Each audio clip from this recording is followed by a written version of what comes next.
Support comes from the Missouri Forest Products Association, providing more than 41,000 jobs in the production of wood pallets, railroad ties, white oak barrels, hardwood floors, and more.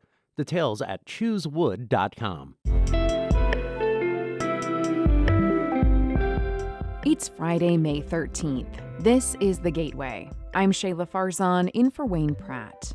Ahead, when performing arts groups took their work online at the start of the pandemic, many saw web streaming as a last resort. There was a time where it was like, absolutely no, we are not doing this recorded. That was the mindset before the pandemic, and it has shifted radically. St. Louis Public Radio's Jeremy Goodwin reports on arts organizations turning pandemic adjustments into long-term plans. First, the news. Missouri senators ended the state's months-long congressional redistricting impasse in dramatic fashion Thursday evening, sending a 6-2 Republican majority map to Governor Mike Parson. St. Louis Public Radio's Jason Rosenbaum explains how a bipartisan group of senators broke the deadlock. Missouri lawmakers struggled for months to pass a new congressional map. They were primarily stymied by a group of senators who wanted to make the map more favorable to the GOP. But senators used a rarely used motion to dislodge the bill from committee that would create 6 Republican seats and 2 Democratic ones.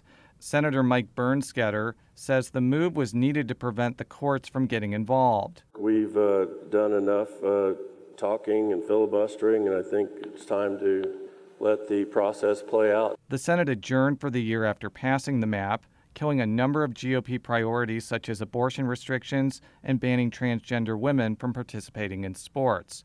In Jefferson City, I'm Jason Rosenbaum, St. Louis Public Radio. The Missouri legislature has also passed a sweeping elections bill that includes the requirement of a photo ID to cast a ballot. Members of the House voted 97-47 Thursday along party lines. Because it passed the Senate on Monday, it now goes to Governor Mike Parson. The bill also strips previously passed language related to COVID-19 that made it easier to vote during the pandemic. And it allows the Secretary of State to audit voter rolls for any local election authority. Representative John Simmons sponsored the bill, which originally focused solely on photo ID. We already have a good system. We just had to make sure it's always better because Missourians want and deserve to know that their election system is trustworthy. One measure that Senate Democrats added that made it into the final bill is a 2-week period of no-excuse absentee voting before an election. Finally, a total lunar eclipse will be visible across Missouri and Illinois this Sunday evening as the Earth, Sun, and Moon align. The moon will turn a reddish-orange during the eclipse as light from the sun is projected through the Earth's atmosphere and onto the surface of the moon. The eclipse will be visible just after 9:30 p.m. Central Time Sunday and will peak around 11 p.m.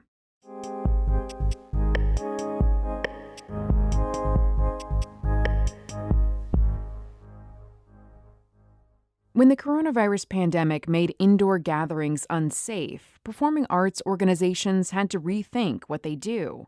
Many took programming online, even though they believe it's a poor substitute for the in-person experience. They found that online programs have advantages and can draw huge audiences.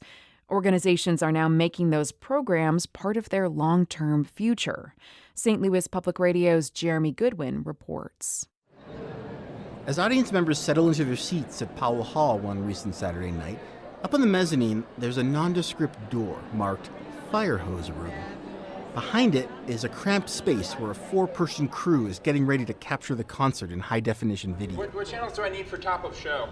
Looks like we're just going to use number 1. Okay, thank you. Once the show starts, 2 camera operators sit at state-of-the-art consoles, controlling 4 cameras apiece with remote-control joysticks. A director sits behind them. Audrey Kwong flips through the score and tells the others what's coming up musically so they can get shots of featured players. Stand by horns. Horns go.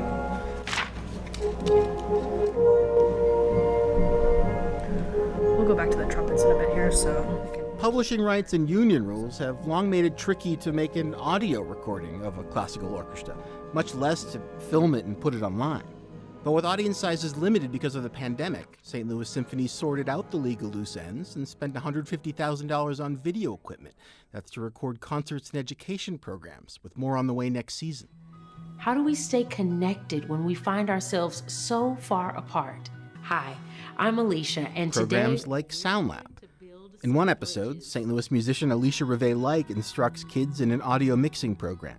The assignment? To compose a musical letter to someone they haven't been able to see much because of the pandemic. What's the musical message you want to send to the person you miss?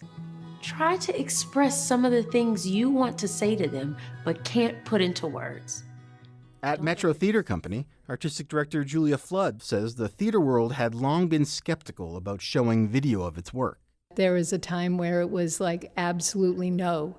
This is a live media. We are not doing this recorded. That was the mindset before the pandemic, and I think it has shifted radically.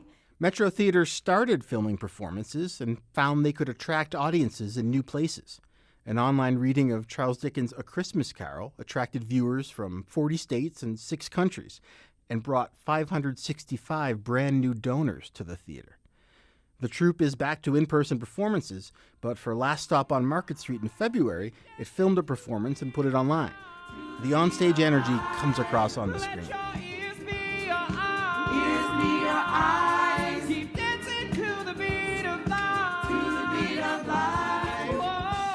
Managing Director Joe Fowler says he's budgeting for more video projects next season because audiences still want them. There was a prevailing theory that once live audiences resumed, we would see streaming fall away again.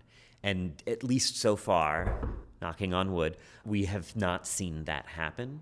Arts educators at Opera Theater St. Louis were also skeptical about translating in-person education programs to digital versions.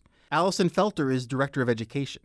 If you'd asked her before the pandemic what she thought of online music lessons for young students, she would have told you, it's a really bad idea. But when Opera Theater couldn't mount its planned school tour of the Pirates of Penzance, it filmed a performance at its rehearsal studio. I'm very good at integral and differential calculus. I know the scientific names of beings and animalculous. In short, a man is vegetable, animal, and mineral. I am the very model of a modern major general. In short, a man is vegetable, animal, and mineral. He is the very model of a modern major general. Felter says 4,500 students would typically get to see the touring show in person. The audience for the video? 87,000. The impact, huge, exponential. We should never do exclusively digital. We need to stay in person. It's a live, living, breathing art form, but this is another way to deliver that excellent product. Over at St. Louis Symphony Orchestra, Associate Vice President for Education Maureen Burns says the future is bright for performers and arts educators who adapt their work to online platforms. I think it's only going to get better. The genie is out of the bottle at this point. As artists continue to adapt to an evolving pandemic, many will look for more ways to make online technology an asset rather than just a last resort. I'm Jeremy Goodwin, St. Louis Public Radio. R. David Cazares edited that report. Shula Newman is the executive editor of St. Louis Public Radio, a member-supported service of the University of Missouri St. Louis. Music by Ryan McNeely of Adult Fur. I'm Shayla Farzan.